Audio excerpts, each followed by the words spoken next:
sur Canal V à compter de 8 heures. Le thème de l'émission de demain, c'est « Métamorphose sur la montagne » avec le pasteur Rémi Ballet. Et on vous rappelle aussi que toutes les émissions sont accessibles en tout temps sur Internet au www.ilétécrit-en-un-seul-mot.tv.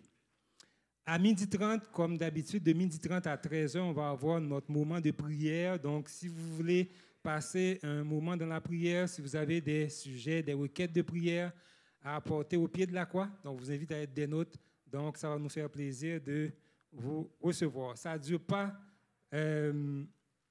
longtemps, donc c'est environ 30 à 40 minutes, de 12h30 à 13h, 13h10, et vous êtes libre après pour aller dîner. Demain à 18h30, donc demain dimanche le 2 décembre à 18h30, l'ensemble vocal Il est écrit vous convie à un concert en la chapelle Notre-Dame de Bon Secours. Le titre du concert, c'est Noël et beaucoup plus. Donc, le concert est destiné à tout public. Et malgré les frais engagés, le prix d'entrée a été ramené à 10 $ pour faciliter la présence du plus grand nombre. Donc, alors, réservez votre soirée et venez nombreux. Invitez aussi vos amis, familles et connaissances. Sabbat prochain, le 8 décembre, on va avoir la Sainte Seine, donc le repas du Seigneur. Donc, faites des plans, commencez à vous préparer pour pouvoir participer donc, à cette activité, à ce moment solennel avec Dieu. On va aussi avoir dans l'après-midi, à compter de 14h30, notre formation de disciples avec le pasteur Rémi Ballet. Donc, c'est une invitation sabbat prochain pour la Sainte Seine et aussi la formation de disciples en après-midi. Samedi, le 22 décembre, on va avoir, par la grâce de Dieu, ici, une cérémonie de baptême. Donc, nous aurons la joie de participer à la fête de l'Alliance, qui est le baptême, dans le cadre de notre service de culte. Prions de tout cœur pour ceux qui se feront baptiser ce jour-là et pour tous les autres qui se préparent au baptême et feront bientôt alliance avec Jésus. À 11h, on va avoir, comme d'habitude, des classes pour les enfants. Si vous avez un cellulaire, quelque chose qui peut sonner et distraire, on vous invite maintenant à le fermer. Et aujourd'hui, donc, le culte sera animé par notre pasteur Rémi Ballet et c'est lui aussi qui va être le prédicateur du jour. Donc, juste avant le moment de louange, on vous invite à rester donc, un moment dans un esprit de prière et de méditation afin de se préparer à entrer dans la présence du Seigneur par la louange. Passez un bon sabbat et que Dieu vous bénisse.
Bienvenue au Centre Il est écrit encore une fois. Et je vous invite à commencer notre service de culte en chantant.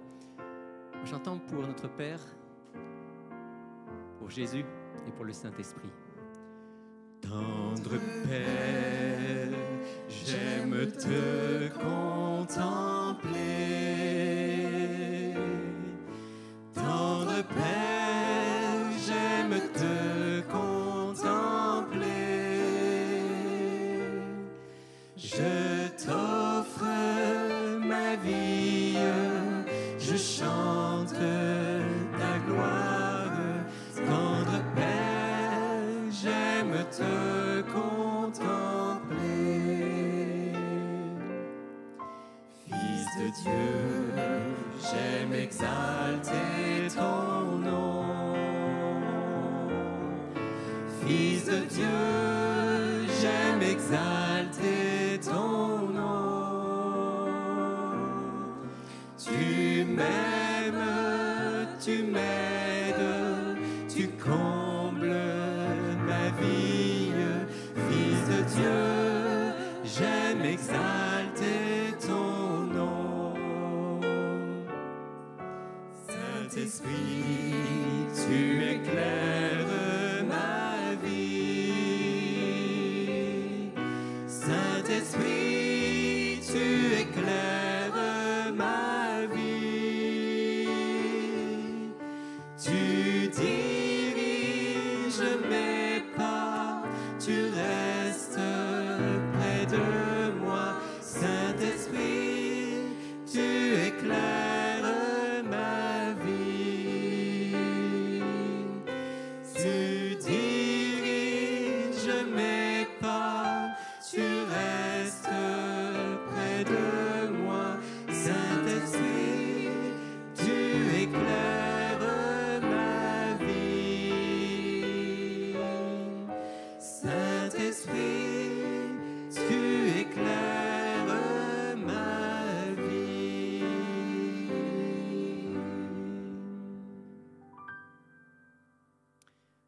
Mon Père du ciel, merci avant toute chose, merci pour cette journée de sabbat que tu nous accordes. Temps spécial pour nous arrêter, faire une pause, prendre du temps avec toi, prendre du temps aussi les uns avec les autres, nous rapprocher de toi et nous rapprocher les uns des autres. Cher Père du ciel, nous voulons te louer comme notre Créateur et comme notre Sauveur en Jésus-Christ et comme celui qui nous inspire et qui change nos vies par le Saint-Esprit. Alors qu'aujourd'hui on est réunis pour t'adorer, pour te rendre un culte, je demande maintenant, Seigneur, que tu sois particulièrement présent au milieu de nous, que tu disposes nos cœurs.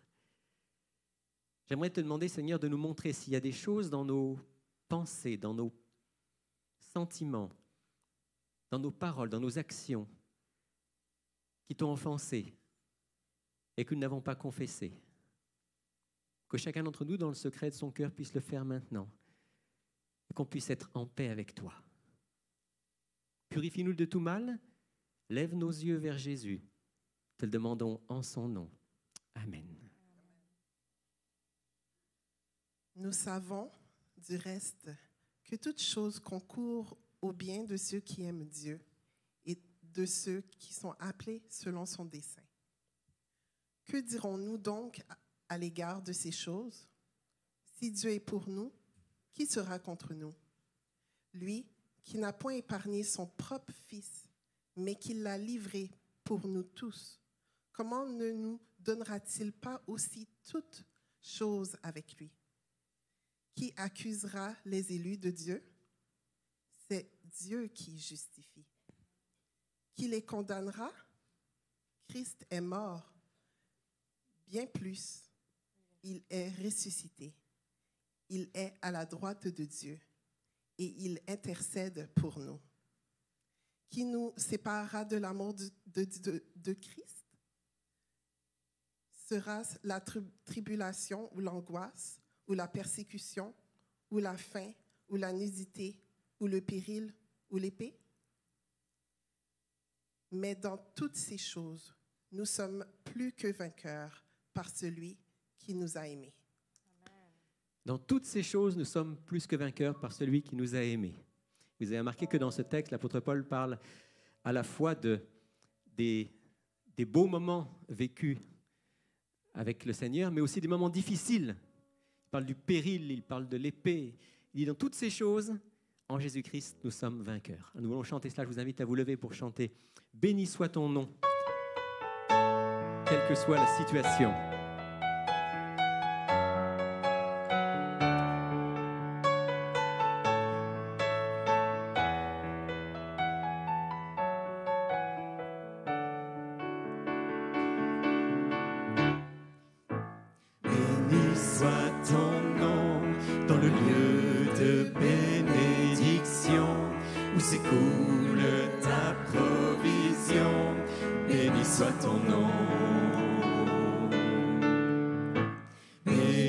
Soit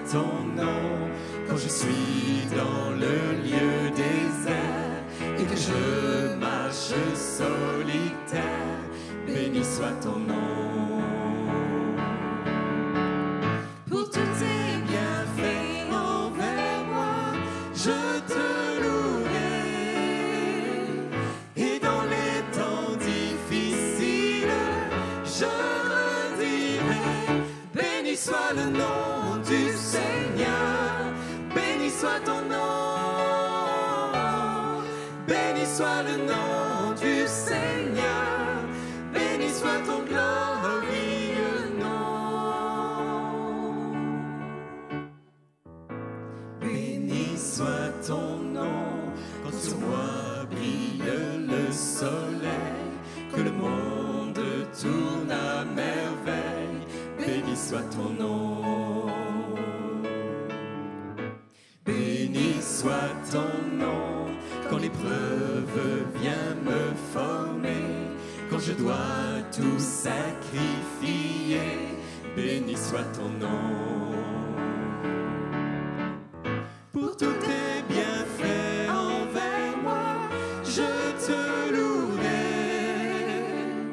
Et dans les temps difficiles, je redirai, béni soit le nom du Seigneur, béni soit ton nom, béni soit ton nom, béni soit le nom du Seigneur, béni soit ton glorieux nom. Seigneur, tu as donné, Seigneur, tu as repris, malgré tout je dirais que ton nom soit béni. Béni soit le nom du Seigneur, béni soit ton nom, béni soit ton nom, béni soit le nom du Seigneur, béni soit ton glorieux nom, béni soit le nom du Seigneur, béni soit ton nom, béni soit ton nom, béni soit le nom du Seigneur, béni soit ton glorieux nom.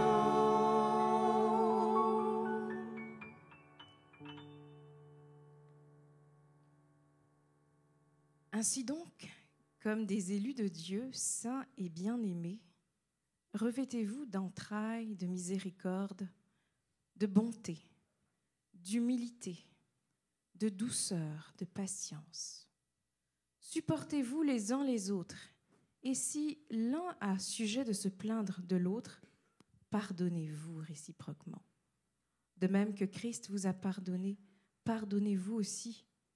Mais par-dessus toutes ces choses, revêtez-vous de la charité qui est le lien de la perfection, et que la paix de Christ, à laquelle vous avez été appelés pour former un seul corps, règne dans vos cœurs, et soyez reconnaissants. Amen. Par-dessus tout, revêtez le lien de l'amour.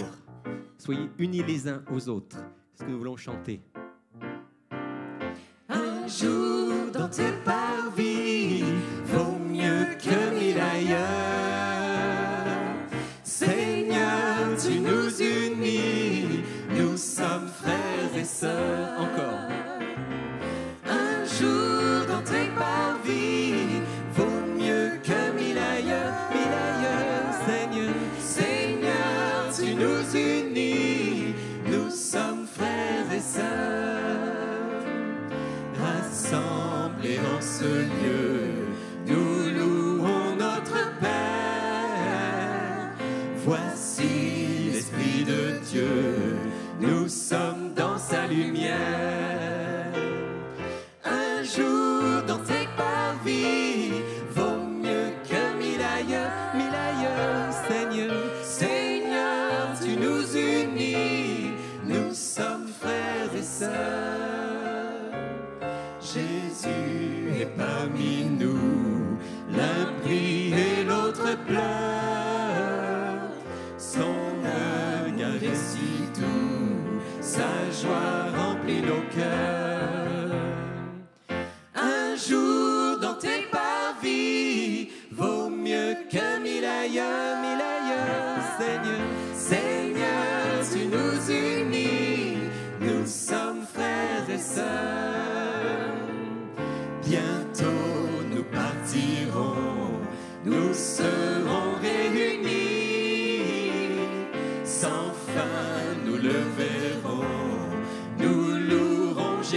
prie. Un jour dans tes parvis vaut mieux que mille ailleurs, Seigneur. Seigneur, tu nous unis, nous sommes frères et sœurs. Un jour dans tes parvis vaut mieux que mille ailleurs, Seigneur. Seigneur, tu nous unis, nous sommes frères et sœurs. Nous sommes frères et sœurs. Nous sommes frères et sœurs. Vous pouvez vous asseoir.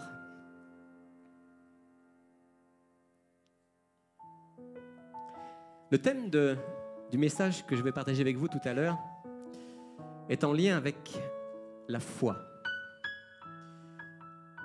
Quand on parle de la foi, il y a forcément un chapitre de la Bible auquel on pense, si on connaît un petit peu le message de la Bible. Quel est le chapitre de la foi? Hébreux chapitre 11, exactement. Tout à l'heure, je réfléchirai avec vous pendant quelques instants sur une partie de ce chapitre d'Hébreux 11. Mais je lis avec vous ici le premier verset, l'introduction, la définition en quelque sorte de la foi telle qu'elle est donnée par l'auteur de l'Épître aux Hébreux. Or, la foi, c'est l'assurance des choses qu'on espère, la démonstration de celles qu'on ne voit pas. La foi est une ferme assurance des choses qu'on espère, la démonstration de celles qu'on ne voit pas. Et Dieu nous invite à être des hommes et des femmes de foi. Et nous allons chanter ensemble. Première strophe, je vais demander aux hommes de chanter avec moi. Hommes de foi. Allez, même si on veut être tout à fait cohérent, je vais demander aux hommes de se lever. Parce que c'est hommes de foi, debout, chanter. Alors les hommes qui sont là, levez-vous, nous allons chanter.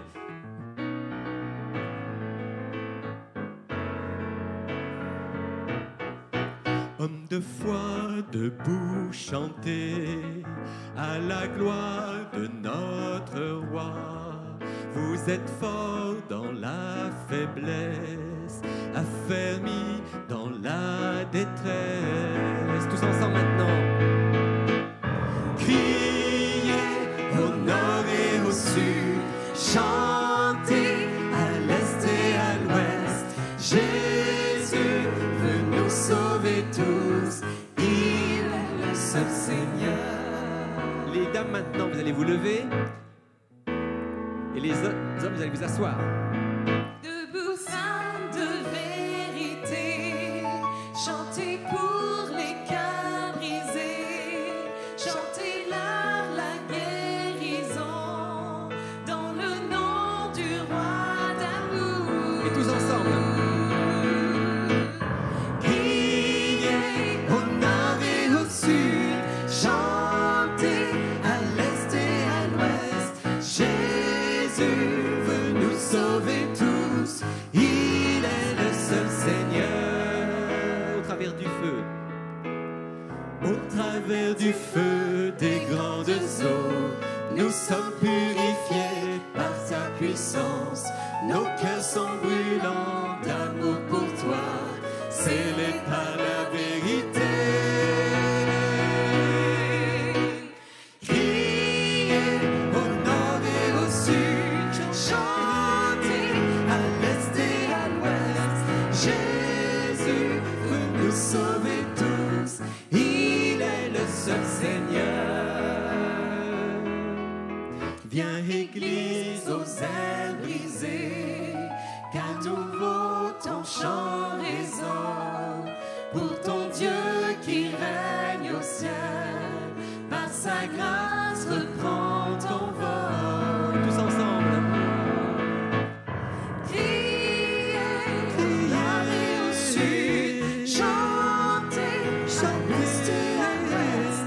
Jésus veut nous sauver tous, il est le seul Seigneur. Criez au nord et au sud, chantez à l'est et à l'ouest. Jésus veut nous sauver tous, il est le seul Seigneur. Il est le seul Seigneur. Il est le seul Seigneur. Amen. Quand on est des hommes et des femmes de foi, il y a une chose qu'on fait régulièrement.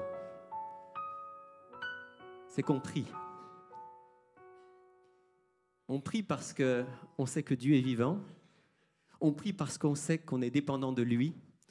On prie parce qu'on lui fait confiance. Et après le chant que nous allons chanter maintenant, je vais vous inviter à un petit moment de prière.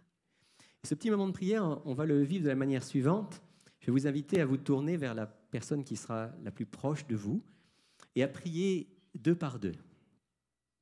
Et j'aimerais vous suggérer quelques requêtes de prière particulières. J'aimerais vous inviter à prier d'abord pour ceux qui sont malades parmi nous. Et vous savez qu'il y en a. Pour ceux qui reçoivent mon courriel hebdomadaire, à la fin de mon courriel, il y a toujours un certain nombre de requêtes de prière. Et ces derniers temps, j'ai mis des noms de malades. Vous savez que notre ami Jacques Crépel a été opéré récemment, il est en convalescence. Cette semaine, André Brouillette a été opéré aussi de la hanche. Et puis, nous avons encore d'autres malades. Clifford, pour ceux qui connaissent bien Clifford, a un peu de mal à se remettre de sa dernière opération. Il faut prier pour lui. Et on peut penser à beaucoup d'autres. Je suis très content de voir ce matin que notre amie Linda est avec nous. Je sais, Linda, que tu as dû être hospitalisée cette semaine. Tu as passé des tests et tout est correct et tu es avec nous ce matin. Alors, on remercie le Seigneur que tu sois là. Et on demande que les autres qui passent par la maladie puissent aussi nous rejoindre. Donc, quand on va prier tout à l'heure deux par deux, prions pour les malades. J'aimerais aussi vous inviter à prier pour ceux qui étudient la Bible en ce moment et qui se préparent au baptême. On a annoncé, lors des annonces, qu'on aurait une cérémonie de baptême le 22 décembre. Je vous invite à prier pour ceux qui vont être baptisés, mais aussi pour plusieurs autres qui ne seront pas baptisés le 22 décembre, mais qui se préparent au baptême, qui étudient la parole de Dieu, qui veulent donner leur vie au Seigneur. Prions pour eux parce que c'est une décision tellement importante. L'ennemi va tout faire pour décourager, mais on sait que le Seigneur Jésus est le plus fort. Alors prions pour ces gens. Je vais aussi vous inviter à prier pour les concerts de l'ensemble vocal. Il est écrit, l'ensemble vocal va donner un concert cet après-midi à Trois-Rivières. Et demain, d'ailleurs, vous êtes tous invités, si vous le pouvez, à la chapelle Notre-Dame de Bon-Secours, donc au Vieux-Port. 2 concerts au cours desquels on veut non seulement faire du bien aux croyants, mais peut-être interpeller des gens qui ne connaissent pas encore Jésus. Merci de prier pour ces concerts. Et puis, je vous recommande aussi de prier pour Haïti, et spécialement pour le projet que nous avons. Vous savez que le Centre, il est écrit, soutient un projet là-bas, une école primaire en Haïti. Au mois de janvier, il y aura un nouveau voyage. D'ailleurs, si certains d'entre vous sont intéressés à participer, venez me voir. Il est encore temps de pouvoir vous inscrire pour participer à ce voyage. Prions pour ce voyage, prions pour cette école, et prions pour que Dieu puisse mettre dans nos cœurs aussi la générosité pour soutenir ce projet. Dès la semaine prochaine et jusqu'à la mi-janvier, on va vous parler justement de projets de soutien. Vous savez qu'en fin d'année, on a toujours des projets particuliers, des objectifs particuliers d'aide humanitaire. Et cette année, nous avons choisi que ce soit vraiment concentré sur Haïti et sur Bois-Pin.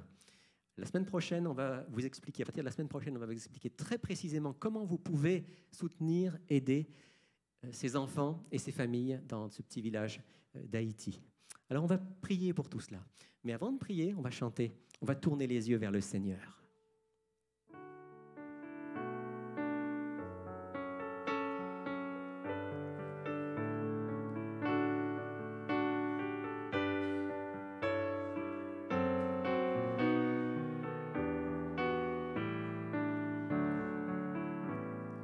Tournez les yeux vers le Seigneur et rayonnez de joie.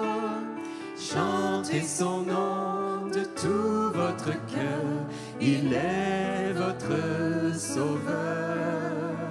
C'est lui votre Seigneur. J'ai cherché le Seigneur et il m'a écouté. guéri de mes peurs, et sans fin je le louerai. Tournez les yeux vers le Seigneur et rayonnez de joie.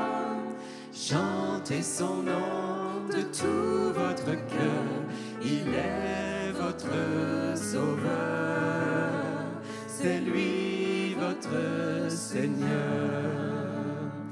Dieu regarde ceux qu'il aime, il écoute leur voix, il les console de leur peine et il guide leur pas. Tournez les yeux vers le Seigneur et rayonnez de joie. Chantez son nom de tout votre cœur, il est votre sauveur, c'est lui votre Seigneur. Ceux qui cherchent le Seigneur ne seront privés de rien.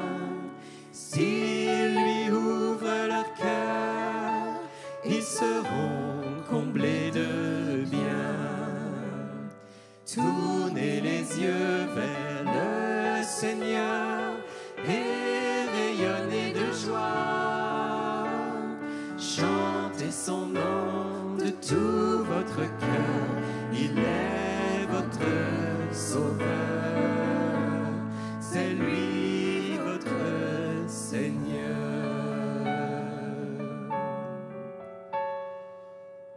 Alors je vous invite à vous tourner vers la personne qui est à votre droite, à votre gauche, et à passer un petit moment dans la prière, en pensant à toutes les requêtes de prière qu'on a mentionnées, et peut-être d'autres que le Seigneur peut vous mettre à cœur.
Notre Dieu, notre Père, tu vois ton peuple en prière. Merci de l'entendre, merci de l'écouter. Merci d'agir puissamment, non pas parce que nous le méritons, parce que nous te prions au nom de Jésus, notre Sauveur. Amen.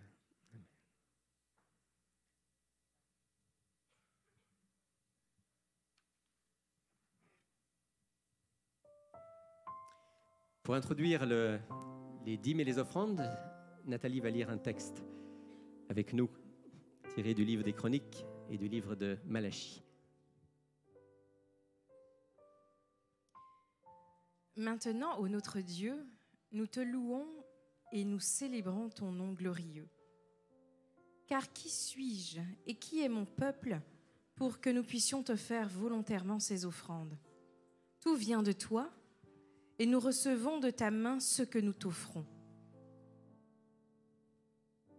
Apportez à la maison du trésor toutes les dîmes, afin qu'il y ait de la nourriture dans ma maison. Mettez-moi de la sorte à l'épreuve, dit l'Éternel des armées, et vous verrez si je n'ouvre pas pour vous les écluses des cieux, et si je ne répands pas sur vous la bénédiction en abondance. Voilà, ça c'est l'appel de Dieu. Mettez-moi à l'épreuve et vous verrez, dit le Seigneur. Être fidèle dans la dîme et dans les offrandes, c'est aussi un acte de foi. Et je vous invite maintenant à exprimer votre fidélité, votre amour envers Dieu, alors que nous chantons « C'est mon joyeux service d'offrir à Jésus-Christ. En vivant sacrifice, mon corps et mon esprit, accepte mon offrande, bien-aimé Fils de Dieu. »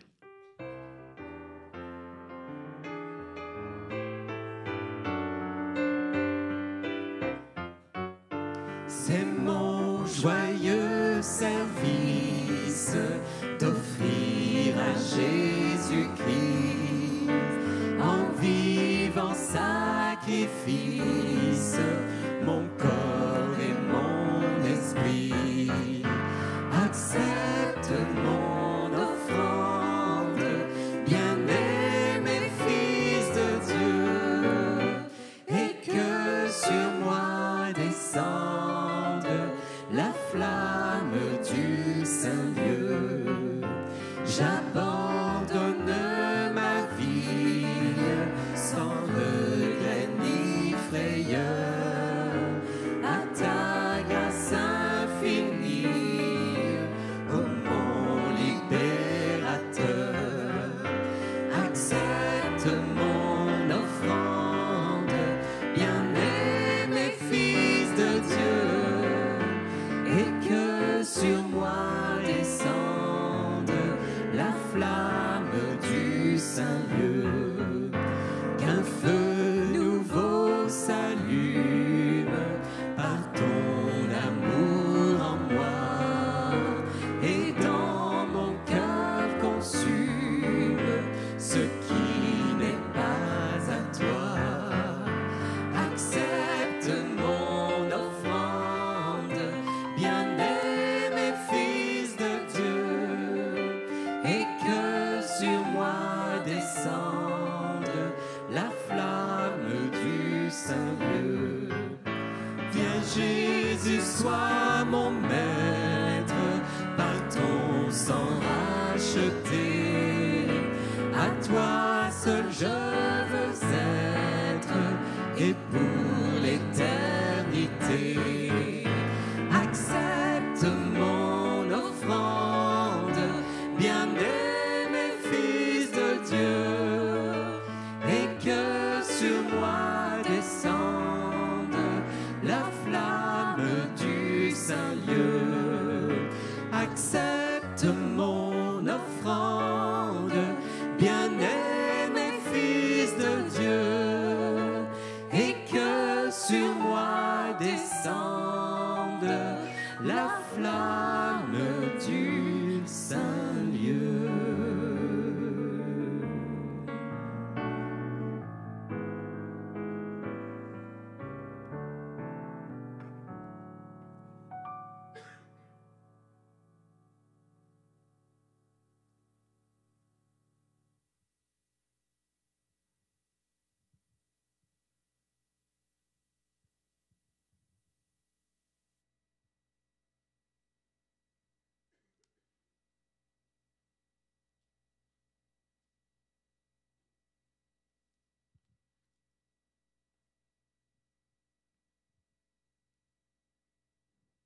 Alors vous savez quel va être le thème de mon message ce matin, je vous l'ai dit tout à l'heure.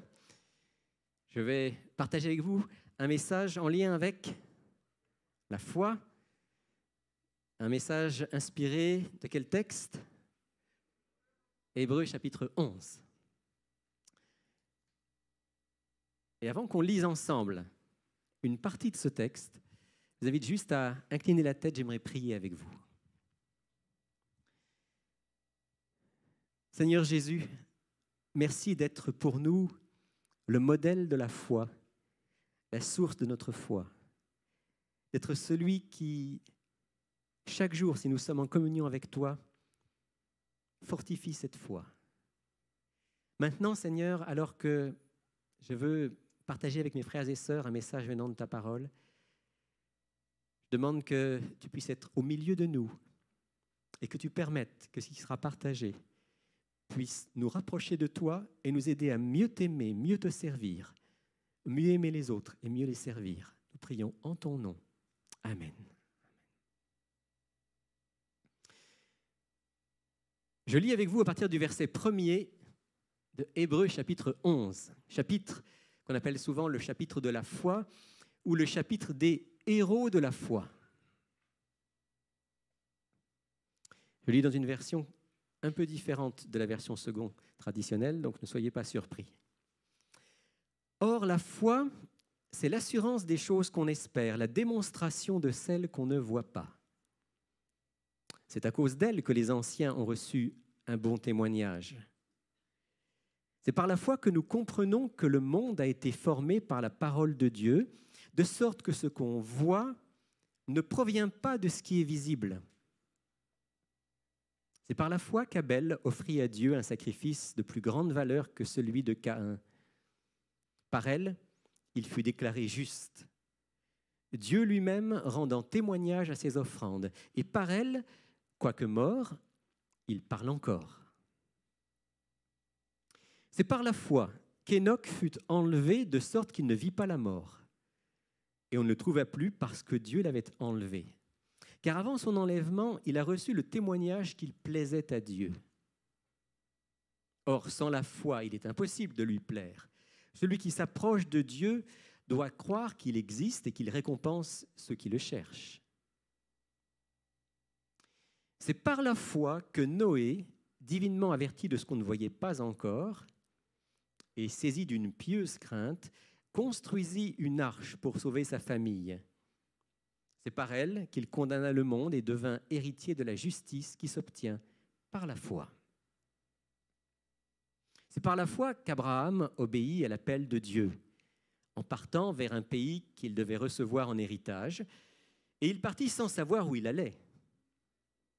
C'est par la foi qu'il vint s'établir dans la terre promise comme en un pays étranger, habitant sous des tentes, ainsi qu'Isaac et Jacob, héritiers avec lui de la même promesse. Car il attendait la cité qui a de solides fondements, celle dont Dieu est l'architecte et le constructeur. C'est par la foi aussi que Sarah elle-même, malgré son âge avancé, fut rendue capable de donner le jour à une descendance, parce qu'elle tint pour fidèle celui qui a fait la promesse.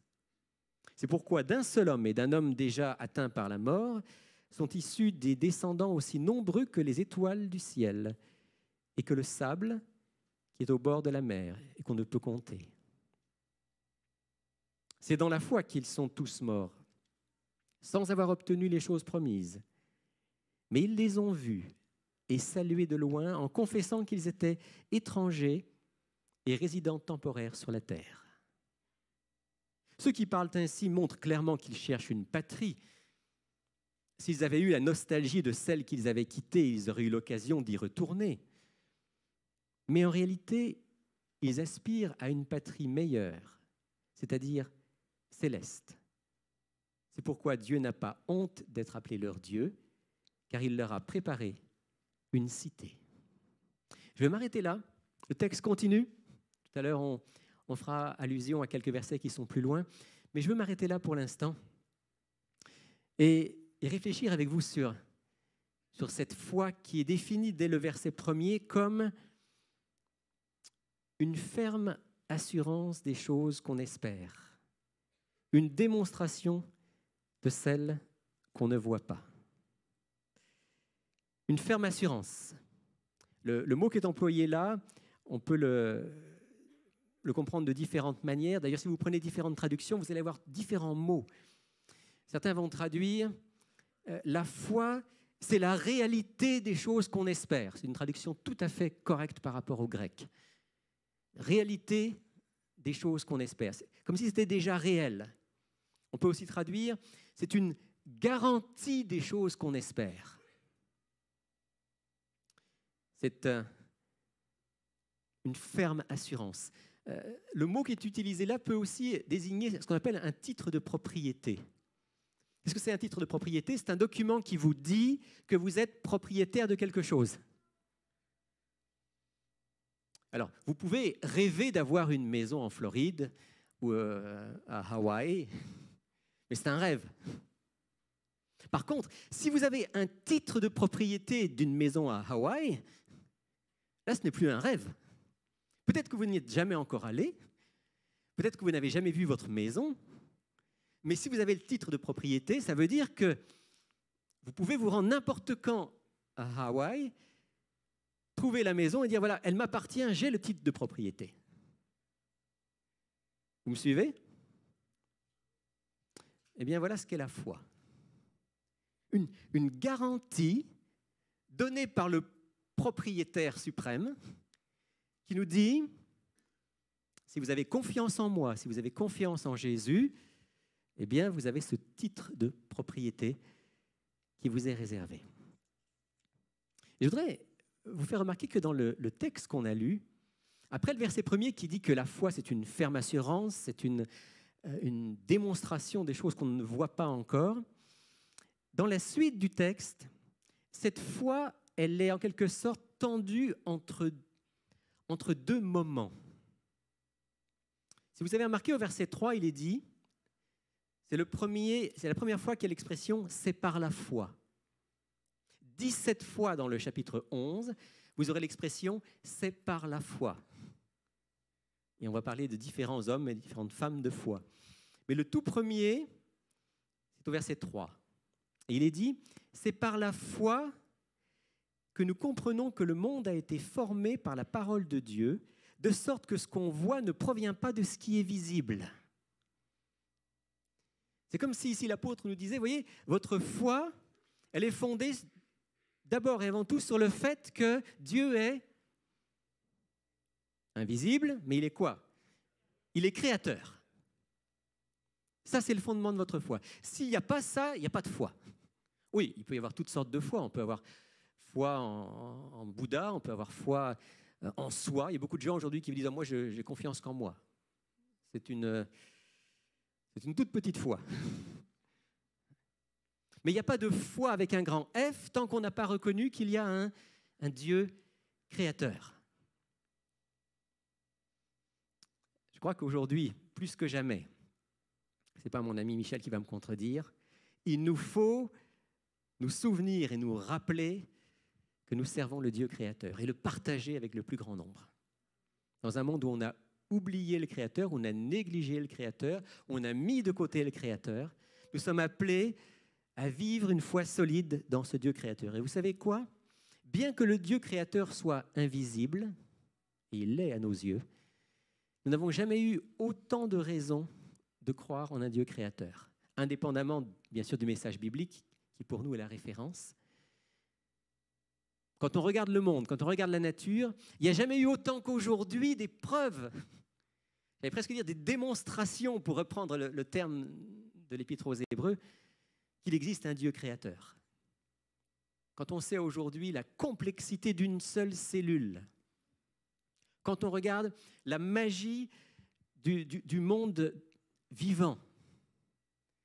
On a eu l'occasion avec mon ami Jean-Robert Gardère et avec Michel Dupuis d'enregistrer déjà 2 émissions sur ce thème et on va encore en janvier enregistrer de nouvelles émissions pour aider nos auditeurs, nos téléspectateurs à prendre conscience de la beauté, de la complexité, de l'extraordinaire complexité de ce que Dieu a créé et de l'impossibilité que tout ce monde visible vienne de l'invisible.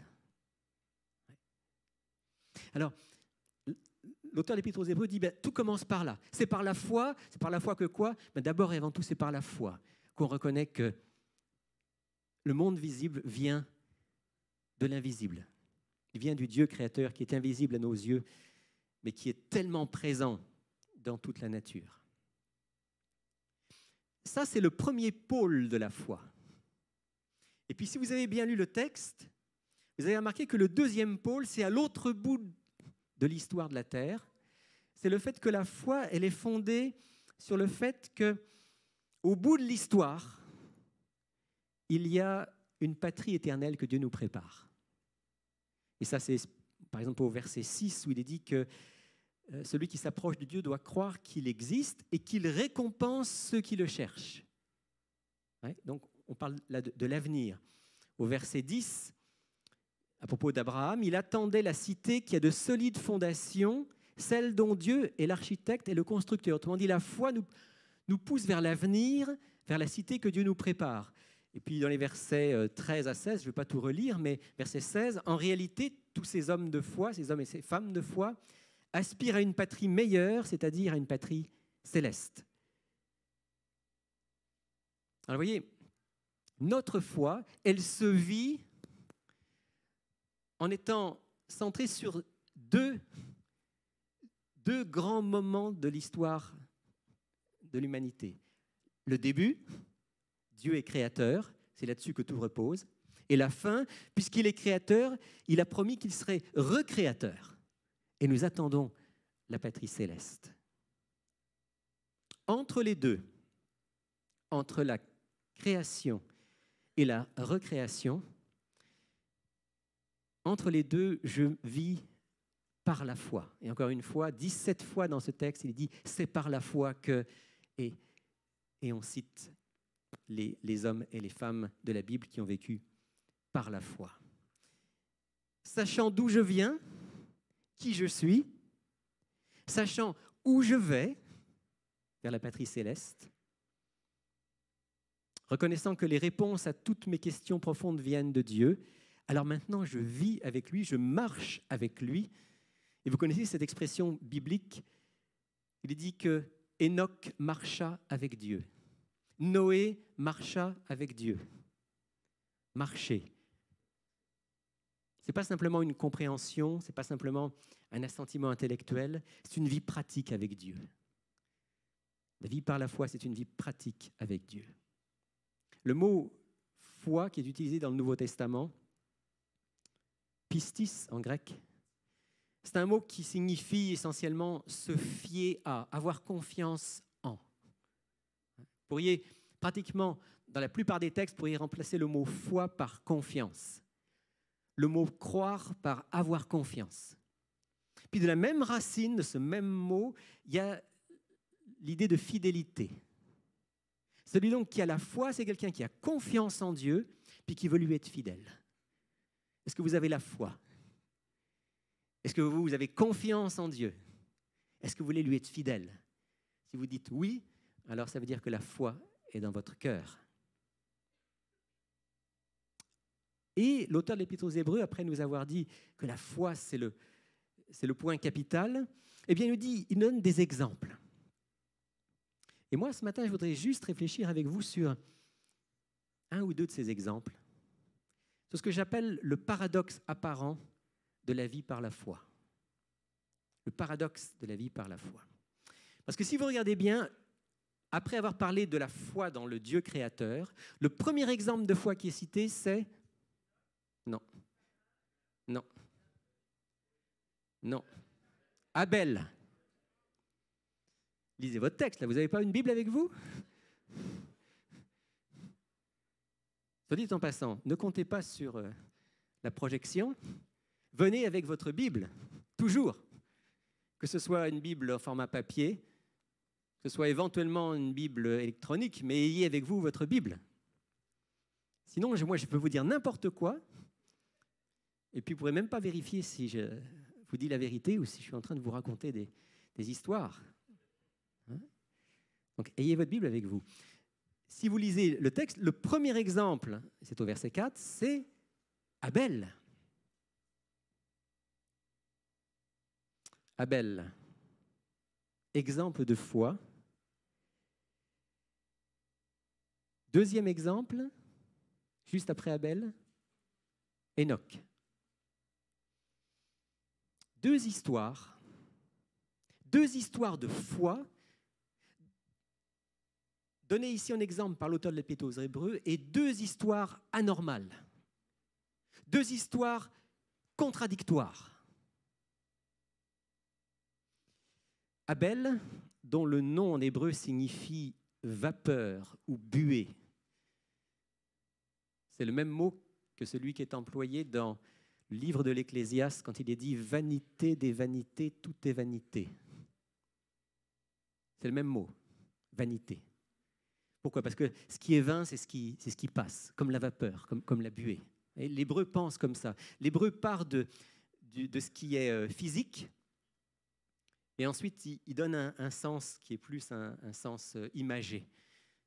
Alors, la vapeur, c'est quelque chose qu'on voit, qui s'élève, mais ensuite qui disparaît. La vanité, c'est la même chose. C'est quelque chose auquel on s'accroche un instant, puis ça a disparu. Eh bien, le nom d'Abel signifie cela, signifie vapeur, buée. Comme si c'était déjà prophétique qu'il allait partir rapidement. Et l'histoire d'Abel, qu'est-ce que c'est? C'est l'histoire d'un homme qui aimait Dieu, qui lui a offert un sacrifice, comme rappelle le texte ici, un sacrifice de plus grande valeur que celui de Caïn, qui fut déclaré juste et qui a été assassiné par son frère.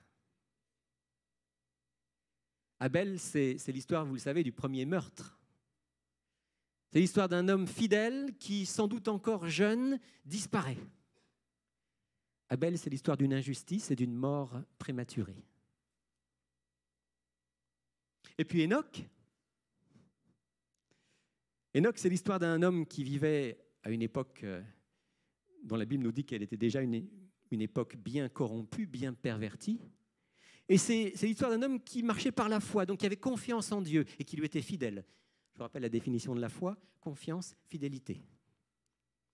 Enoch a confiance en Dieu, il lui est fidèle, il marche avec Dieu, et à un peu plus de 300 ans, il disparaît. Vous avez remarqué, le texte dit qu'il fut enlevé parce que Dieu le prit. En fait, Enoch vit aussi quelque chose d'anormal. Abel vit quelque chose d'anormal parce que ce n'est pas normal, en étant encore dans la fleur de l'âge, de mourir en étant assassiné. Mais Enoch lui vit quelque chose d'anormal parce que c'est complètement anormal de ne pas mourir. Sur cette terre, on est tous destinés à mourir et à ressusciter un jour. Mais Enoch, lui, d'une manière anormale, tout comme Élie, va passer directement auprès de Dieu. La foi d'Abel le mène à la mort, prématurée et injuste. La foi d'Enoch le mène directement à la vie éternelle, auprès de Dieu. Et je crois que ce n'est pas un hasard si l'auteur de l'Épître aux Hébreux a choisi ces deux personnages-là comme les deux premiers exemples. Il veut nous dire quelque chose de très très important par rapport à la foi. Il veut nous dire d'abord qu'une vie de foi ne mène pas forcément à la prospérité, à la santé, à la paix et au succès, comme voudrait nous le faire croire l'évangile qu'on appelle l'évangile de la prospérité et qu'on prêche beaucoup ici et là. L'exemple d'Abel est là pour nous le rappeler. Parfois dans notre vie de foi, nous passons par d'immenses épreuves. Mais on peut être encore dans la foi, même en vivant des épreuves. On peut être dans la foi en vivant des injustices, comme Abel. On peut être dans la foi et tout près de Dieu en étant victime des plus grandes injustices de ce monde.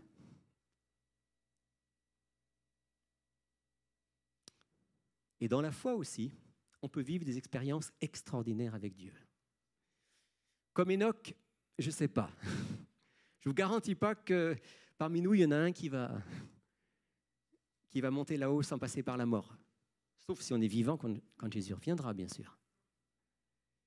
Mais des expériences extraordinaires avec Dieu, certainement qu'on peut en vivre, qu'on va en vivre si on marche par la foi. Et donc, la vie par la foi, c'est comme une aventure avec Dieu, dans laquelle on doit être prêt à tout. C'est mon père qui aimait cette définition de la foi, et je l'ai retenue. Mon père disait, la foi, c'est être prêt à tout avec Dieu, et nous attendre à tout parce que Dieu ne peut jamais nous lâcher. Prêt à tout, et savoir que Dieu ne va jamais nous lâcher, que Dieu est toujours avec nous. Qu'il est notre créateur, ça nous donne notre valeur en tant qu'être humain, et qu'il est celui qui nous prépare à la cité céleste, rien ne peut nous empêcher de l'atteindre si nous restons attachés à lui. Entre les deux, nous marchons, et dans cette marche, on peut vivre des expériences comme Abel, on peut vivre des expériences comme Enoch. Et pour bien montrer ce paradoxe, l'auteur de l'Épître aux Hébreux ne se contente pas de parler d'Abel et d'Enoch au début, mais plus loin dans le chapitre, il parle à nouveau du même thème. Je vais lire avec vous, si vous voulez, à partir du verset 32. Lisez avec moi. « Que dirais-je encore ?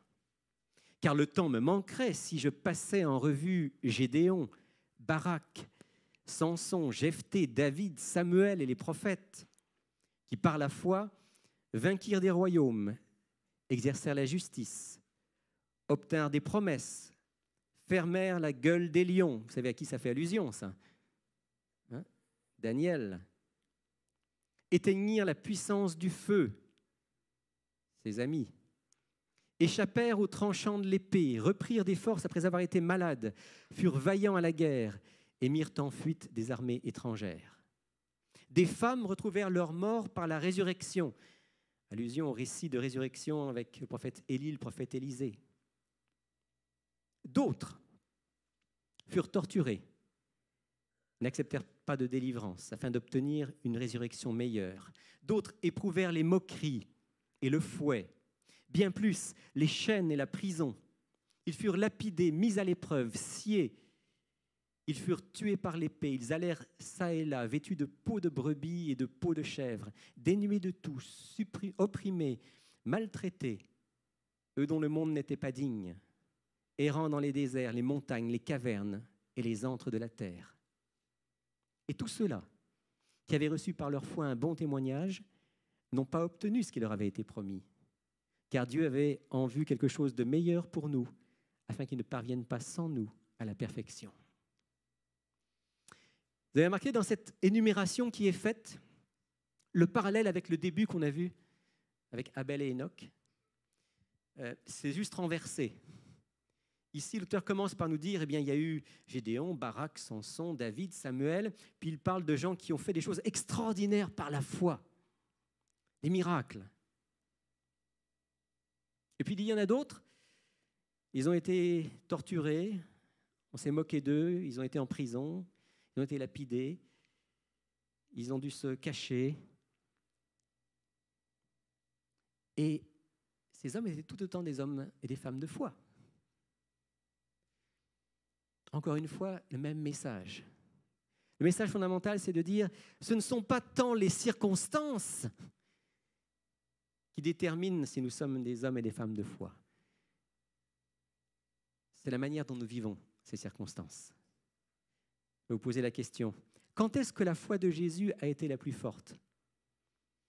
Quand il a multiplié les pains et les poissons pour nourrir 5000 hommes, ou quand il a sué des grumeaux de sang à Gethsémanée ? Quand est-ce que sa foi a été la plus forte ? Oh, elle était extraordinaire quand il a nourri les foules. Mais elle était tout aussi extraordinaire, sinon plus, à Gethsémanée, lorsqu'il a accepté la coupe qu'il devait boire. Quand est-ce que la force divine était le plus à l'œuvre ? Quand Pierre a été miraculeusement délivré de sa prison par un ange, ou quand Étienne a été lapidé en priant pour ses bourreaux ?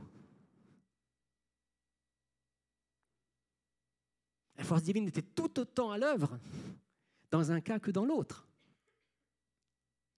Dieu a manifesté sa force en réponse à la prière de la foi de l'Église pour Pierre, en le libérant de sa prison, en lui permettant de venir retrouver l'Église. Et vous connaissez ce texte du livre des Actes, chapitre 12. Mais Dieu était avec Étienne au moment où il était lapidé et qu'il levait les yeux vers le ciel et qu'il priait pour ceux qui étaient en train de lui jeter des pierres. En fait, la foi et la puissance de Dieu ne se manifestent pas tant par les événements qui ont lieu, comme je disais tout à l'heure, même si certains sont extraordinaires, mais surtout par la ferme assurance, la confiance inébranlable et la fidélité jusqu'au bout de ceux qui marchent avec lui. Et c'est ce que Dieu veut pouvoir faire naître en nous et fortifier, faire renaître chaque jour dans nos cœurs. Parce qu'avoir la foi quand tout va bien, ça peut sembler relativement aisé.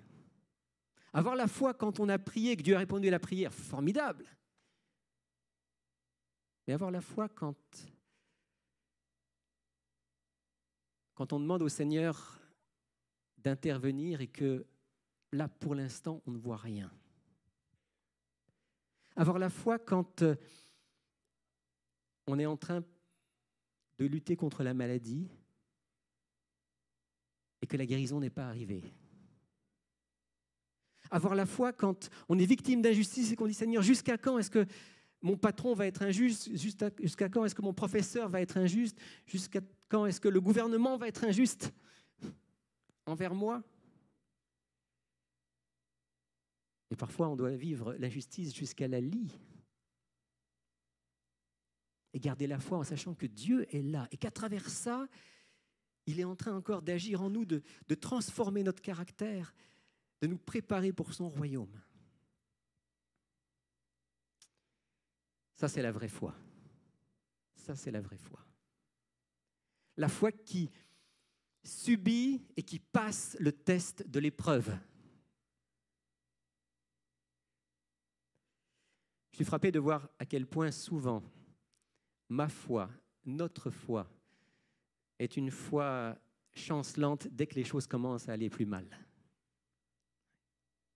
Et je crois que ce texte de l'Épître aux Hébreux est là pour nous rappeler que Dieu est vivant, Dieu est fidèle, et Dieu nous accompagne dans toutes les circonstances de la vie, celles qui sont faciles comme celles qui sont difficiles.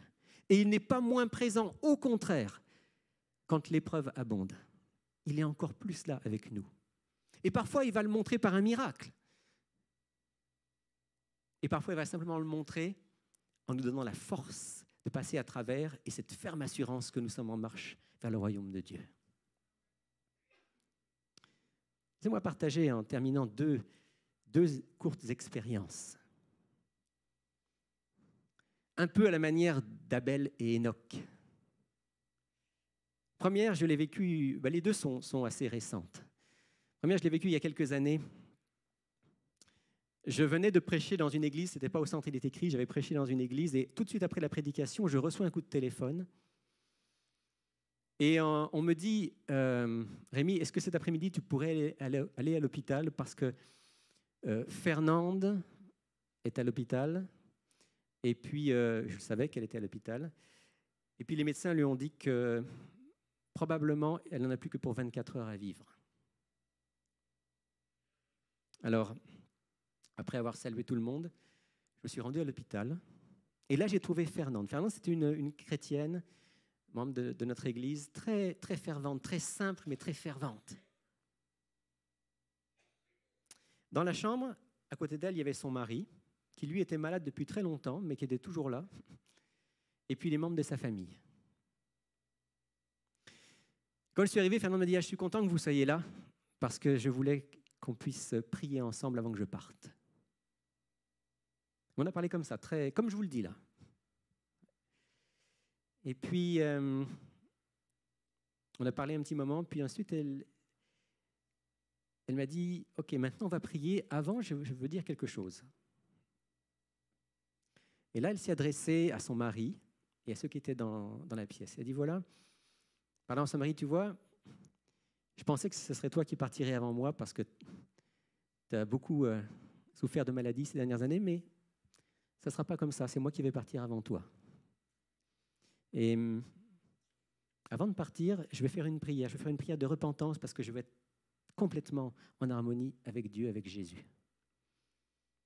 Puis son nom vers son mari, elle lui dit, tu sais, et je prie pour toi, je prie pour que toi aussi, tu puisses faire cette prière-là. Et que toi aussi, tu puisses donner ta vie. Pour que, quand Jésus va revenir, toi et moi, on soit ensemble dans son royaume. Et elle s'est tournée vers les enfants, elle a dit la même chose. Et puis, après cela, on a lu un texte, puis on a fait une prière. Elle m'a demandé de prier pour elle, de prier. Et on a fait une prière en la confiant au Seigneur, en demandant pardon pour les fautes qu'elle aurait oubliées. Dans la plus grande simplicité, dans la plus grande sérénité. Et puis j'ai quitté cette pièce. Je suis retourné chez moi et je me suis dit, Seigneur, quelle foi! Le lendemain, à peine 24 heures plus tard, elle était morte. Mais Dieu était là. Il était dans son cœur, il était dans cette chambre d'hôpital. Personne qui était dans cette chambre, ce jour-là, n'a oublié ce qui s'est passé. Le Saint-Esprit était présent. Par la foi, dans la foi, Fernande est parti, assuré que sa vie était en Jésus et qu'il lui préparait une place. Comme dit le texte d'Hébreux 11, elle attendait la cité qui a de solides fondations, celle dont Dieu est l'architecte et le constructeur. Autre expérience, pas très ancienne non plus. Roger.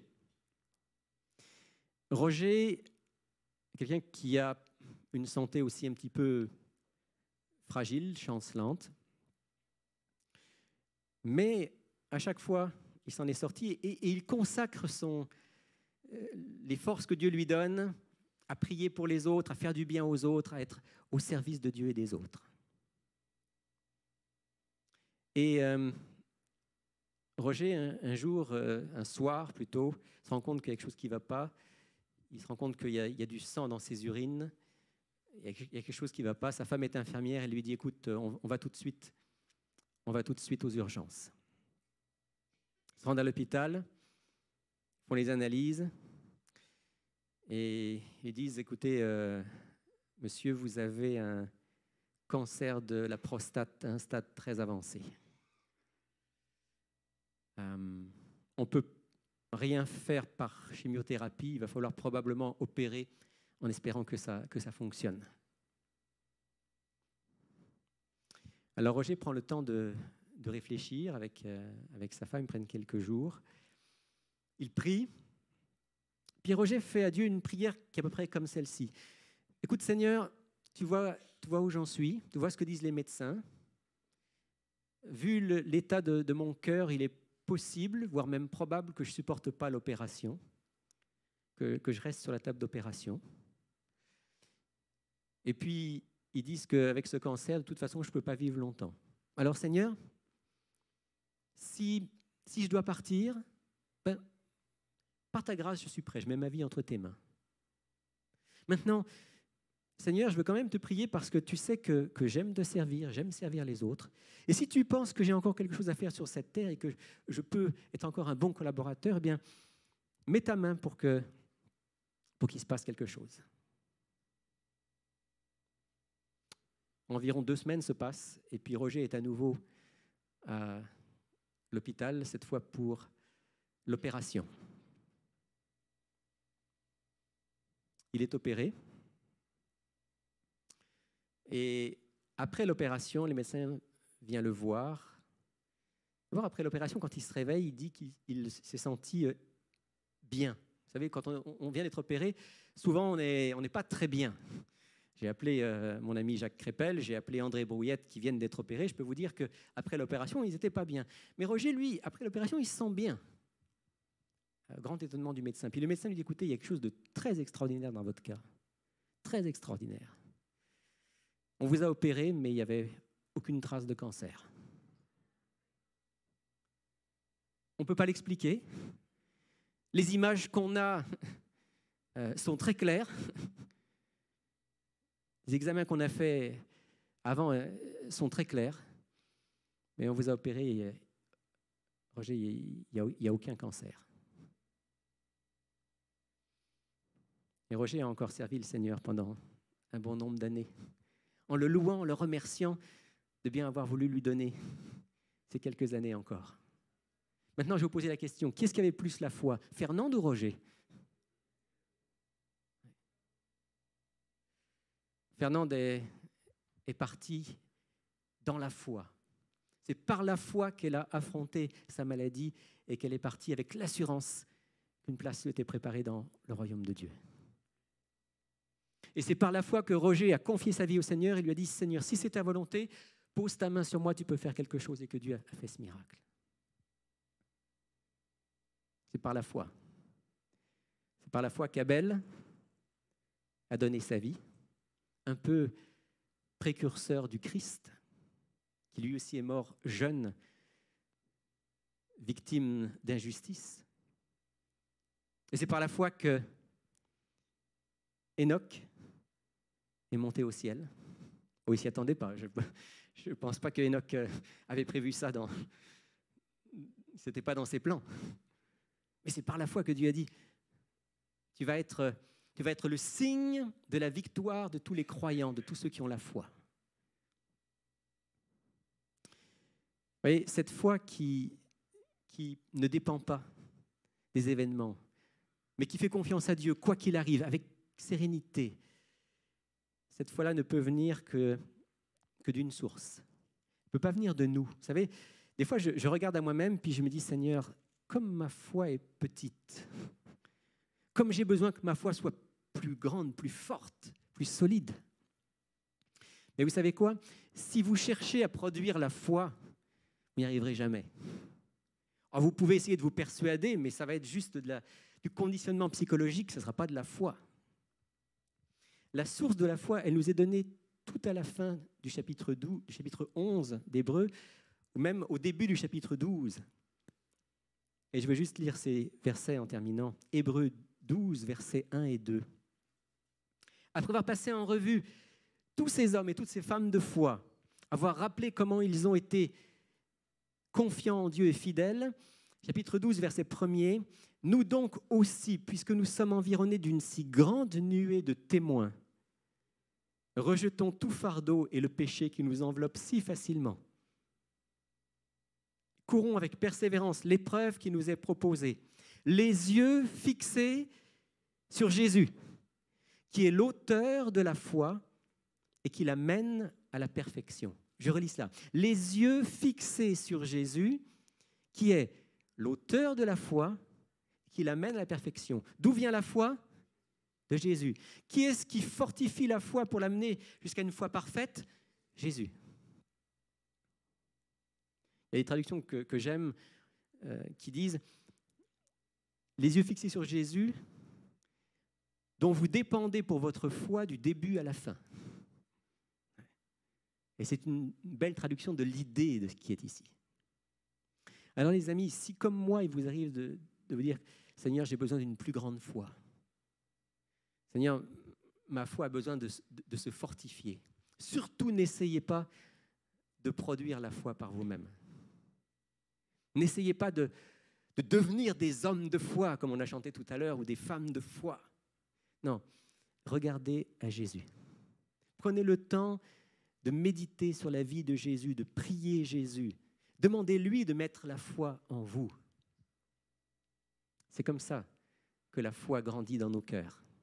C'est comme ça qu'elle peut faire de nous des Abel et des Enoch. Des hommes et des femmes qui vont rester fidèles au Seigneur et qui vont l'aimer, qui vont lui faire confiance.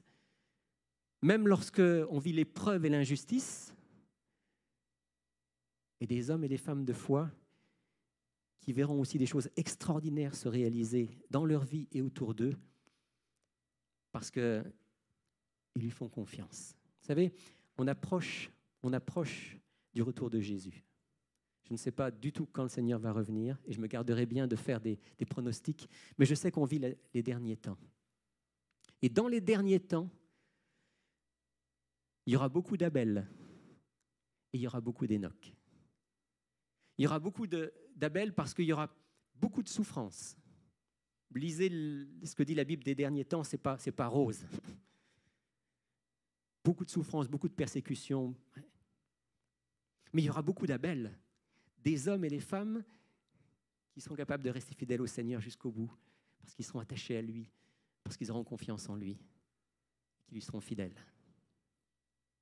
Il y aura beaucoup d'Enoch parce que dans les derniers temps, il est aussi dit que le Saint-Esprit sera répandu d'une manière particulière et que Dieu va faire des choses extraordinaires. Il y aura des miracles de conversion, il y aura des miracles de transformation, il y aura des miracles de guérison, il y aura des miracles de protection, toutes sortes de miracles que Dieu va faire. Mais avec beaucoup d'épreuves, beaucoup de souffrances, beaucoup de persécutions. Et dans tout ça, Dieu nous dit, quelles que soient les circonstances, quels que soient les événements, ne te laisse pas. Ne te laisse ni griser par les choses extraordinaires, ni décourager par les épreuves. Fais comme Jésus, attaché à son Père, il ne pouvait être ni découragé, ni, comme je disais à l'instant, grisé, se laisser emporter par des élans sentimentaux. Il restait solidement attaché à celui qui guidait sa vie. Quelles que soient les circonstances, cette foi-là est une force divine que rien n'arrête et qui trouvera son accomplissement bientôt quand le Seigneur Jésus reviendra. Que chacun d'entre nous puisse, durant la semaine qui est devant nous, prier chaque jour le Seigneur, garder les yeux fixés sur Jésus et recevoir cette foi qui vient de lui. Amen.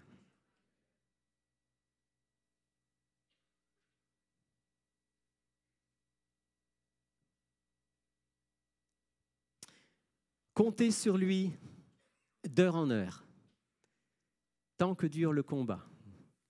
Que l'on vive ou que l'on meure, comptez sur lui. Tout est là. C'est ce que nous allons chanter. Je vous invite à vous lever pour chanter ensemble à Jésus, je m'abandonne.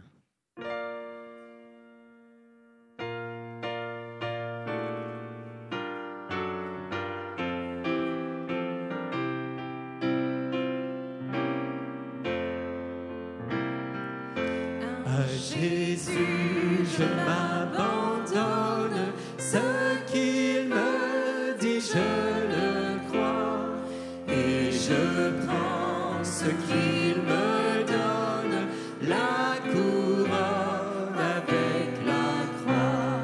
Comptez sur lui d'heure en heure, tant que dure le combat, que l'on vive ou que l'on meure, comptez sur lui, tout est là.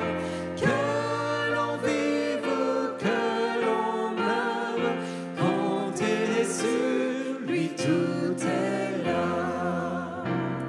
Suis-je en paix vers la lumière, mon chant s'élève attendri, pour se changer en prière, si l'horizon s'assombrit. Comptez sur lui d'heure en heure, tant que dure le combat, que l'on vive ou que l'on meure, comptez sur lui, tout est là. Que l'on vive ou que l'on meure, comptez sur lui, tout est là.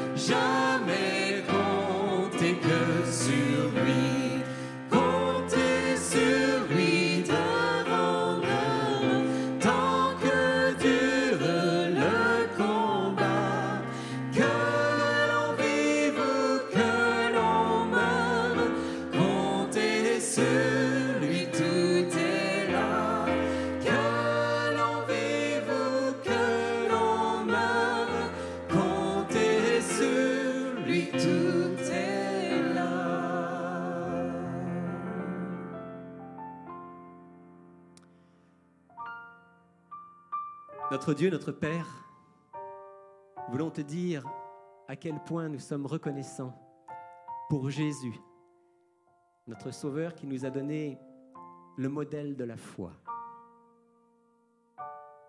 Aujourd'hui, nous voulons reconnaître que notre foi est toute petite naturellement, Seigneur. Mais grâce à Jésus, les yeux fixés sur Jésus, tu peux enraciner en nous une foi solide, une foi inébranlable, quelles que soient les circonstances. Ou parfois, Seigneur, il nous arrive de pouvoir être découragés. Parfois, il peut nous arriver peut-être même de douter. Mais tu nous invites à ce moment-là à regarder à toi, à nous soutenir les uns les autres, à nous réfugier dans ta parole, la Bible, et à trouver cette force nouvelle qui vient de toi. J'aimerais te prier, Seigneur, pour ceux qui parmi nous ont besoin spécialement de cette foi solide parce qu'ils passent par des épreuves. Donne-leur l'assurance, Seigneur, que tu es avec eux, que tu ne les abandonneras jamais, que tu vas les fortifier pour qu'ils puissent être vainqueurs de l'épreuve. Donne-leur l'assurance, Seigneur, que, comme dit l'apôtre Paul, ni la mort ni la vie, rien ne peut nous séparer de l'amour de Dieu manifesté en Jésus-Christ. Et Seigneur, que nous puissions exercer notre foi dans ce monde pour prier aussi pour tous ceux qui ne te connaissent pas, pour être des lumières dans ce monde. Entends les prières qui montent vers toi en faveur de la conversion des gens de notre famille, de notre entourage, de ceux avec qui nous sommes en contact et qui n'ont pas encore ouvert leur cœur à ton influence. Oui, Seigneur, fais-nous des lumières dans ce monde, remplis de foi, d'espérance et d'amour. En Jésus. Amen. Vous pouvez vous asseoir.